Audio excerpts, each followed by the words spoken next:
दोस्तों, आपका हमारे YouTube चैनल यूनिक स्टोरी में हार्दिक स्वागत है। मोटिवेट होने, मनोरंजन करने एवं कहानियां देखने के लिए हमारे इस चैनल को सब्सक्राइब करें। यह एक राजा की अद्भुत कहानी है। किसी नगर में एक राजा रहता था। राजा बूढ़े होने को आ गए, पर उनको कोई बेटा नहीं हुआ, सिर्फ एक बेटी थी। राजा को बहुत चिंता होने लगी कि अब मेरा इतना बड़ा साम्राज्य कैसे संभलेगा, इसकी देखभाल कौन कर पाएगा। एक दिन अचानक भगवान का नाम लेकर राजा ने यह निर्णय लिया कि कल सुबह जो भी हमारे दरवाजे पर आने वाला पहला व्यक्ति होगा, मैं अपनी बेटी से उसका विवाह कर दूंगा और अपना नया उत्तराधिकारी बना दूंगा। अगले दिन सुबह सुबह एक फटी पुरानी कमीज पहने लड़का दरवाजे पर दस्तक देता है। राजा ने प्रभु इच्छा समझकर अपने निर्णय के अनुसार अपनी बेटी की शादी उस लड़के के साथ कर देता है और अपना सारा राज पाठ उसे देकर पहाड़ों पर सन्यास को चला जाता है। अब ये नया राजा राजपाट के बारे में जानकारी इकट्ठा करने की कोशिश करता है। राज्य कैसे संभालना है, युद्ध में कैसे जाना है, क्या तैयारी होनी चाहिए ताकि बहुत अच्छा राजा साबित हो।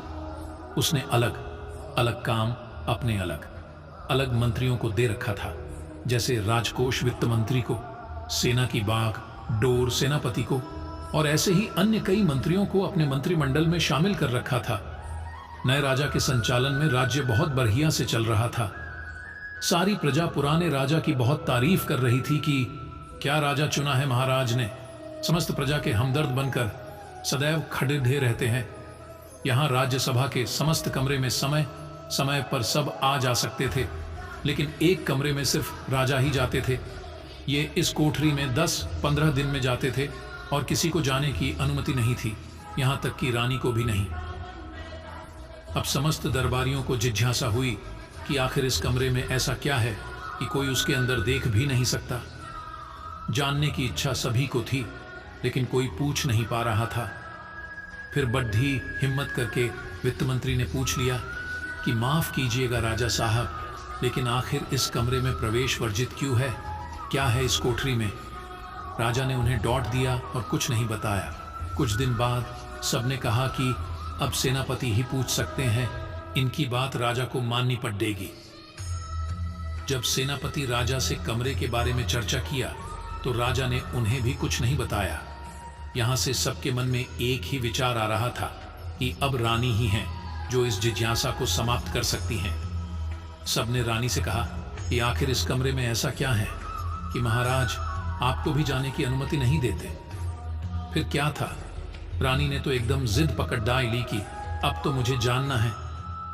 राजा के बहुत समझाने के बावजूद भी जब रानी नहीं मानी तो राजा उन्हें ले गए और कमरे का दरवाजा खोला।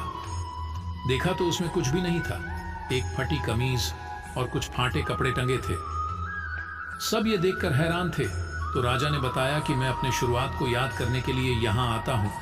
मुझे जब कभी यह अहंकार हो जाता है कि मैं राजा हूँ, मैं इस राज्य का सम्राट हूँ, मैं ही सबसे बढ़िया हूँ, तो यहाँ आ जाता हूँ, आधे घंटे बैठा रहता हूँ, अपने शुरुआत को याद करता हूँ और अपने आप को बताता हूँ कि मैं यही था, यही मेरी शुरुआत थी।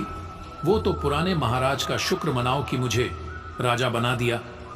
थोड़ी देर के बाद जब अहंकार टूट जाता है तो साफ और सच्चे मन से बाहर आ जाता हूँ और अपने प्रजा की सेवा में लग जाता हूँ। यह कहानी हमें बताती है कि अगर जिंदगी में कभी आपको ईगो आ जाए, आप अपने को बेस्ट मनाने लगो, आपको लगता है कि मेरे जैसा तो कोई है ही नहीं, तो अपने शुरुआत को याद करिए, अपने स्ट्रगल वाली पुरानी जिंदगी को याद करिए। आप सरल होने लगेंगे, विनम्र होने लगेंगे, जमीन से जुड़ा हुआ महसूस करने लगेंगे। इसीलिए कहा जाता है कि पैसा इंसान को ऊपर ले जाता है, इंसान पैसा को कभी ऊपर नहीं ले जा पाता।